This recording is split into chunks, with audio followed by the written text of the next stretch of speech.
Hello guys, welcome back to another lovely trading recap, and today is August 2nd, so the first trading day of August, and we are happily ending it on a green day for 0.28% on the account, or $113.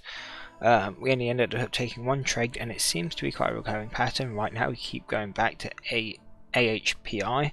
It just seems to be a crazy mover lately, and as you can see, we took some we took 400 shares at our 1-to-1 risk to reward and stopped at the rest break even.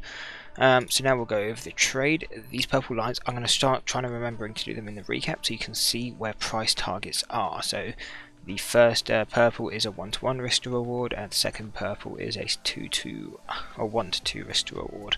And our stop on this trade was 819. So as well, the reason I picked that 819 as a stop is you can see this kind of grey-ish support/resistance line. What this actually is, oh, I can't see it because I have it on today only chart. If I go like this, that means it's yesterday's close.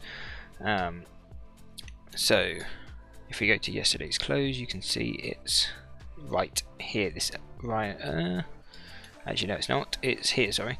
825. If we go over to today's chart, that orange line does show at that 825 mark.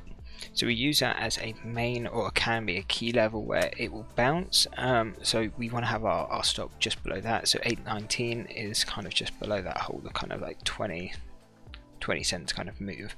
Whereas if it broke down to 819, it would most likely carry on down to that 796.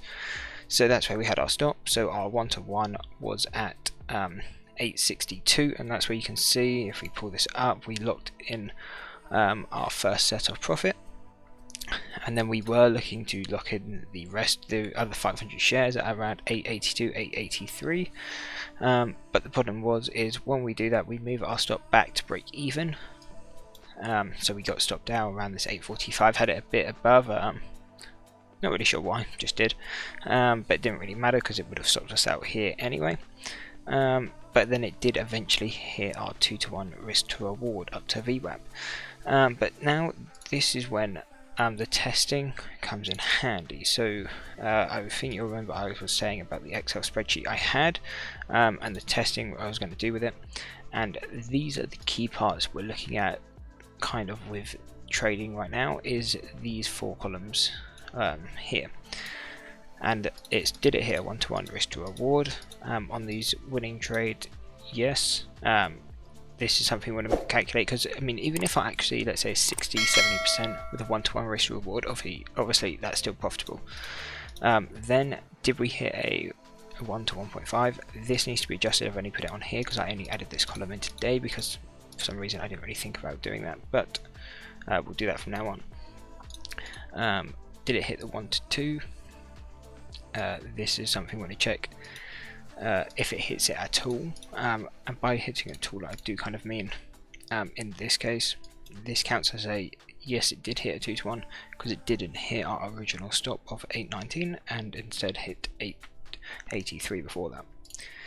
And then this one basically means, did it hit a 1-to-2 risk to reward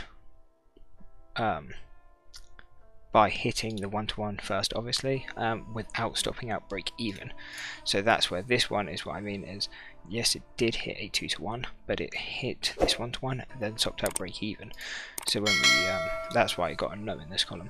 So that's the main thing we're looking at. So after like a few weeks or months of data, we can start seeing where is kind of the optimal way to get out. If it's just to take a 1-to-1 approach, if we can get a 80% accuracy, or right now we're at I think 70 or 66, but obviously this would be a winning trade if we did that 1-to-1. So then we would be right around a 80 or so % accuracy, because obviously that's fine. If you got an 80% accuracy at 1-to-1, I'm perfectly happy with that.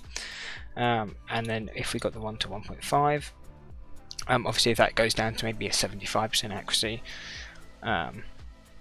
but you know, you're hitting the 1 to 1.5, that would make more sense than doing the 80% at like a 1-to-1, and then the same with like 2 and so on, and we can just see what would actually be more profitable over time. But we need to kind of have tons of data to kind of back up this data. So we're trying to just test this probably until the end of the year, so like when we'll get a concrete kind of amount. But I think after probably the end of this month, so coming into September, when we have about a month full of data of trades, we can then get an ideal approach, at least for the time being. But we'll continue to record this even if we adjust our exits until we have at least probably like a year or 6 months of data, because then we can get a good insight into how the exits work. And then also, obviously, markets will be a bit different. Right now they're quite slow, but if the market picks up hot, there may be a different way to exit in a different kind of market environment, which will probably end up being the case. But that's it for the trading recap so far. Yep, just one trade on AHPI. And yeah, we made roughly $115 on that trade. And as of right now, we have green days, 80% accuracy. And we have a trade accuracy of around 66%. But that's it for the trading recap. Hope you enjoyed. Hope to see you in the next one. And that's it. Peace.